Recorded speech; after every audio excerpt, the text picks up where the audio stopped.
Perkenalkan, nama saya Mediana Aryuni bersama tim saya, Ibu Meriza Sonia. Kami akan mempresentasikan proyek Python kami, yakni tentang decision tree, yaitu salah satu algoritma klasifikasi. Code yang diawali dengan load dulu dataset wine dengan menggunakan library sklearns.dataset, kemudian import load wine. Kemudian fungsi loadWine ini kita jalankan untuk kita simpan di dalam variabel wine. Kemudian variabel x besar akan menyimpan wine.datanya, sedangkan variabel y besar akan menyimpan wine.targetnya atau kelasnya.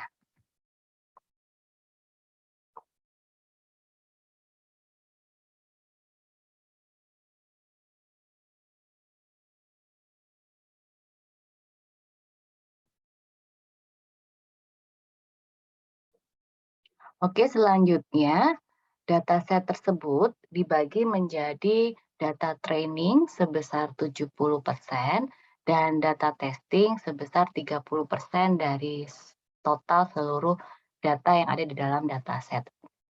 Metode ini berarti menggunakan yang holdout method. Nah, kami menggunakan library sklearn.model selection, kemudian import trend test split.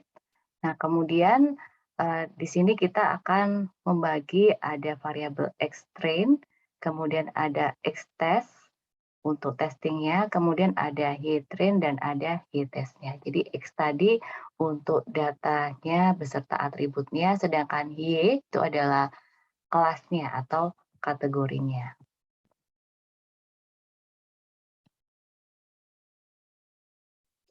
Kemudian selanjutnya akan dibangun classifier model menggunakan algoritma decision tree. Di sini library yang digunakan masih dari sklearn, import tree, kemudian sklearn.tree, import decision tree classifier.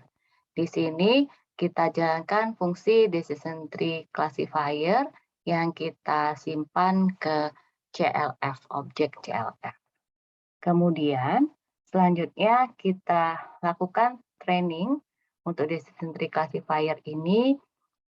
Nah, di sini kita menggunakan fungsi fit untuk membandingkan jadi untuk membuat modelnya dari data training menggunakan xtrain dan ytrain. Selanjutnya, untuk data testingnya kita akan melakukan prediksi dengan menggunakan decision tree model classifier yang kita buat sebelumnya. Di sini kita simpan untuk nilai prediction-nya itu di y_prediction dengan menggunakan fungsi predict dari xtest tadi. Nah, kemudian di sini dilakukan perulangan sebanyak sejumlah data testingnya ada berapa, kemudian dicetak untuk nilai sebenarnya itu apa sebagai argumen yang kedua, sedangkan argumen yang ketiga itu hasil prediksinya. Kita lihat di sini, nah contoh yang benar berhasil diprediksi dengan tepat itu ada banyak ya, dengan kita lihat di kolom kedua dan di kolom ketiga itu nilainya adalah sama. Jadi ini kelasnya ada 0, 1, dan 2. Jadi ada 3 kategori untuk di wine dataset ini. Nah, di sini kita lihat contoh yang berbeda gitu ya. Jadi di record yang ke-18 untuk testing dataset ini nilai sebenarnya adalah 1, namun dia diprediksi 2. Nah, ini berarti dia tidak termasuk yang diprediksi dengan benar. Nah, kebetulan di sini ada 53 data testnya.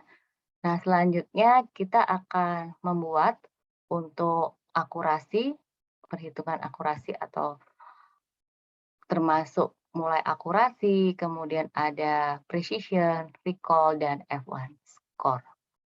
Nah, di sini kita masih menggunakan library dari sklearn.matrix, kemudian import akurasi score dan classification report. Kemudian kita cetak untuk akurasinya menggunakan akurasi score yang kita dapatkan dari Y-test dan Y-prediction. Sedangkan untuk classification reportnya ini dia lebih lengkap, selain akurasi ada precision, recall, dan F1 score.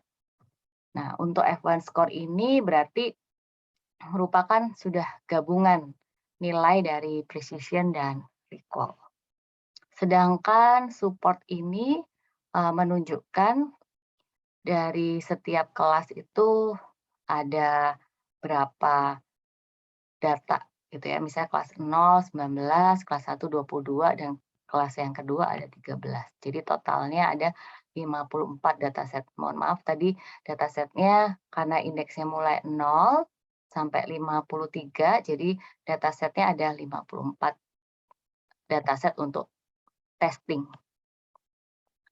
Selanjutnya kita ingin menggambarkan confusion matrix-nya.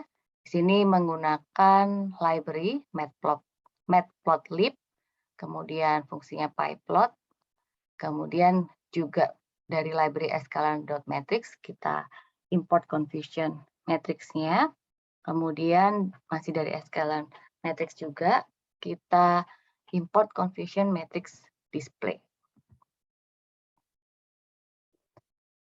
Nah, berikut adalah hasilnya. Jadi yang 012 sebagai sumbu Y adalah true label, jadi nilai yang sebenarnya, sedangkan sumbu X ini adalah prediksinya dari classifier model yang kita buat.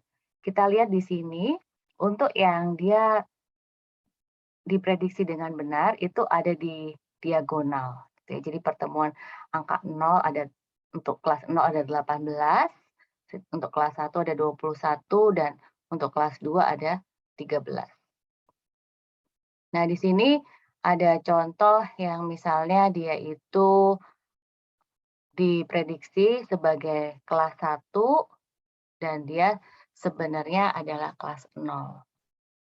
Nah, ini berarti dia tidak diperhitungkan sebagai di dalam akurasi, dianggap yang tidak kita perhitungkan sebagai akurasi. Yang diperhitungkan itu adalah yang sebagai pembilangnya itu adalah yang berada di diagonal. Kemudian selanjutnya kita akan membuat untuk decision tree-nya, kita menggunakan library matplotlib.pyplot lagi, kemudian juga sklearn.tree import plot tree. Nah, di sini hasilnya adalah ternyata atribut yang digunakan sebagai di level yang teratas itu adalah color intensity. Jadi di sini cara membacanya adalah jika color intensity apakah lebih kecil sama dengan 3,82 dan dia nilainya true, maka dia akan ke sebelah kiri, ke cabang yang kiri. Sedangkan kalau dia false, dia akan ke cabang yang kanan. Gitu. Nah, di sini ada sampelnya ada 124. Jadi ini diambil dari trainingnya, gitu ya. Jadi total semuanya ada 124 dengan komposisi kelas 0 ada 40, kemudian ini ada 49, kemudian yang kelas 1 dan kelas 2 ada 35. Nah, di sini kalau kita lihat dari root yang istilahnya dari cabang yang paling bawah yang tidak memiliki cabang lagi, ini contohnya sebelah paling kiri ada 44 sampel. Ini ternyata semuanya adalah kelas 1 gitu. Berarti ini nilai setelah dari mulai cabang yang ke atas, color intensity lebih kecil sama dengan 3,82 true, kemudian apakah proline lebih kecil sama dengan 1002,5 true, dan S lebih kecil sama dengan 3,0 true, berarti dia masuk ke kelas 1. Sedangkan kalau nilai S lebih kecil sama dengan 3-nya itu false, maka dia akan diprediksi sebagai kelas 0. Dan yang terakhir, kalau tadi kita coba menggunakan holdout method, berarti nanti hanya dilakukan pembagian training dan testing berarti hanya 1 kali iterasi, sedangkan kalau selanjutnya kita bisa menggunakan cross validation. Di sini kita bagi misalnya fivefold, jadi ada 5 bagian. Nah, dari tiap bagian itu masing-masing akan bergantian menjadi training dan testing gitu. Jadi misalnya bagian satu akan menjadi testing, maka sisanya menjadi training. Begitu pula nanti berarti iterasi akan dilakukan sebanyak 5 kali. Di sini kalau kita lihat untuk akurasinya adalah, nah ini berarti akurasi dari setiap iterasi dan diambil rata-ratanya adalah 0,89. Jadi di sini kalau kita lihat untuk yang hold out tadi akurasinya adalah 0,96. Nah, sedangkan kalau cross validation kadang bisa lebih besar, kadang juga bisa lebih kecil dibandingkan hold out method. Sekian, terima kasih presentasi dari kelompok kami. Sampai berjumpa pada kesempatan berikutnya.